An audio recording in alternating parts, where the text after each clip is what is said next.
안녕하세요.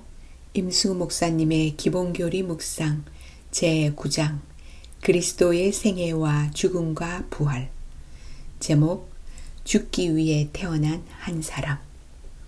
내가 내 목숨을 버리는 것은 그것을 내가 다시 얻기 위함이니 이로 말미암아 아버지께서 나를 사랑하시느니라. 이를 내게서 빼앗는 자가 있는 것이 아니라 내가 스스로 버리노라. 요한복음 10장 17, 18절. 죽기 위해 태어난 사람들.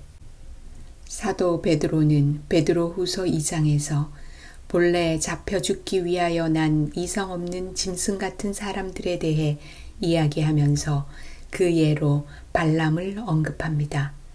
발람은 하나님이 계속해서 살 길을 말씀해 주셨지만 결국 자기 불법으로 책망을 받아 그를 위해 예비된 캄캄한 어둠, 곧 죽음에 이르게 되었습니다.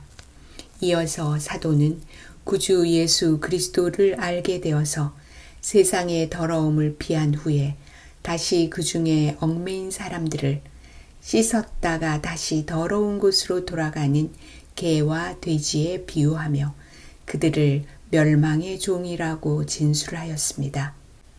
어떤 의미에서 모든 사람은 죽기 위해서 태어났습니다. 그래서인지 사람들은 죽음을 늦추려고는 해도 죽음을 완전히 벗어날 수 있다고 생각하지는 않는 것 같습니다. 그런데 조금만 이성을 가지고 생각한다면 도달되는 최종 결과를 목적이라고 할 때 죽음이 삶의 종착역이라면 죽으려고 사는가? 라는 의문을 가질 수 있을 것입니다. 그리고 이 의문을 해결하지 못한 20세기의 실존주의 철학자 하이데거는 일찍이 이를 대우주의 대오류라고 말했습니다. 죽기 위해 태어난 한 사람. 사람들은 모두 죽기 위해서 태어나지만 그들은 그렇게 되기를 선택하지는 않았습니다. 그러나 예수님께서는 이 땅에서 죽기 위해 태어나기로 스스로 선택하셨습니다. 다시 정리하면 일반 사람들은 죽기를 원치 않고 살기 위해서 오직 살겠다는 일념으로 삶을 목적으로 살아가지만 결국은 죽음을 피하지 못합니다. 그러나 예수님께서는 삶의 목적이 뚜렷하셨습니다.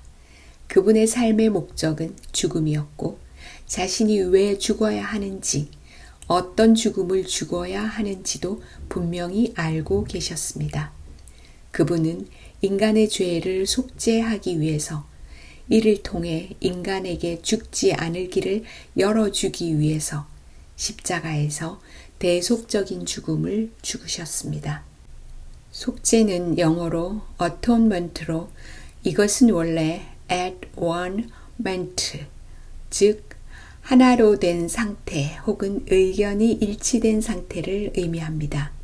그러므로 속죄는 관계의 조화를 의미합니다. 이 말은 우리가 죽는 이유가 누군가와의 관계가 깨졌기 때문이고 예수님은 그 깨진 관계를 회복시키기 위해 대신 죽으셨다는 의미를 포함합니다.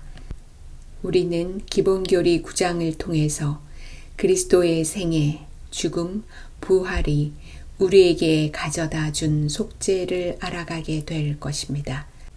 그리고 그 속죄는 우리를 죽기 위해 잡혀 사는 이성 없는 짐승의 상태에서 벗어나게 해줄 것입니다.